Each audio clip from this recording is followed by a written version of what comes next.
Assalomu alaykum, hurmatli obunachilar. Mana xudo xolasa, Sharsabzga yana bitta zakazimiz tayyor bo'ldi mana.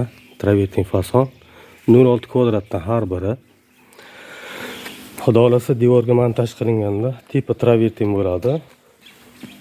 Lekin juda blesk beradi mana. Mana shoflari.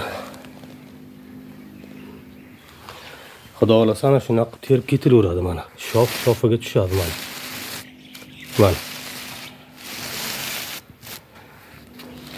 Mana bu yoqda eshik romlarining chetiga ikkili laklar bilan birga xudo xolasa где-то 70 kvadrat atrofida travertin fasonimiz zakazimiz tayyor. Xudo xolasa bu Sharsabzga endi.